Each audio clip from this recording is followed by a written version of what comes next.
जय श्री राम। आइए आगे सुनते हैं श्री शिव पुराण की एक कथा, जिसमें कार्तिकेय जी की कहानी के बारे में बताया गया है। इसमें कथा के अनुसार ऐसा प्रसंग आता है कि जब तारकासुर नाम का असुर बहुत बड़ी तपस्या करने लगा ब्रह्मा जी की, तो ब्रह्मा जी उसकी तपस्या से प्रसन्न हो गए और ब्रह्मा जी ने उसकी तपस्या से प्रसन्न होकर उसको वरदान मांगने को कहा। तो तारकासुर ने ब्रह्मा जी से वरदान मांगा कि मेरा वध कोई भी ना कर पाए। तो ब्रह्मा जी ने कहा कि ठीक है, मैं तुम्हें एक वरदान देता हूँ कि तुम्हें सिर्फ शिव जी का पुत्र ही मार पाएगा। अब इस शक्तिशाली वरदान को पाकर तारकासुर बहुत ज़्यादा अहंकार में आ गया और उसने स्वर्ग लोक और पृथ्वी लोक पर उपद्रव मचाना शुरू कर दिया। उसके उपद्रव से सभी देवता परेशान हो गए।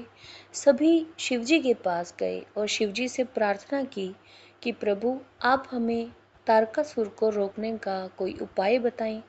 तो ब्रह्मा जी ने कहा कि मैंने उसे वरदान दिया है कि शिवजी का पुत्र ही उसे मार पाएगा।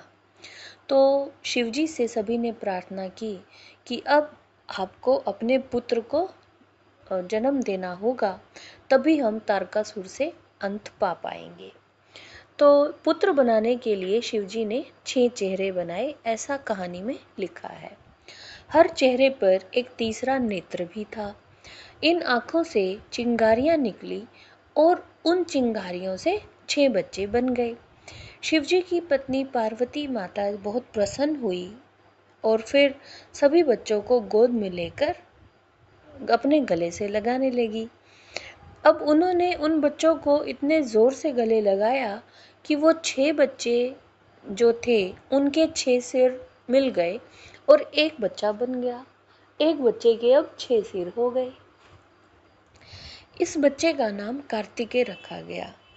इस तरह कार्तिकेय का जन्म हुआ और आज भी हम कार्तिकेय के बारे में सुनते हैं कि किस तरह से एक बार गणेश जी और कार्तिकेय में प्रतियोगिता हुई कि कौन सबसे बड़ा है। कार्तिकेय जी अपने वाहन के ऊपर पूरी सृष्टि का चक्कर लगाने गए और गणेश जी ने अपने माता पिता की परिक्रमा करके बता दिया कि माता पिता ही ब्रह्मांड हैं।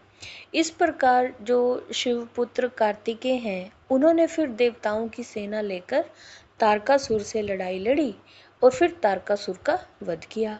ब्रह्मा जी का वरदान भी सफल हो गया और कार्तिकेय को युद्ध का देवता भी कहा जाने लगा। तो ये थी शिव जी के पुत्र कार्तिकेय की कहानी।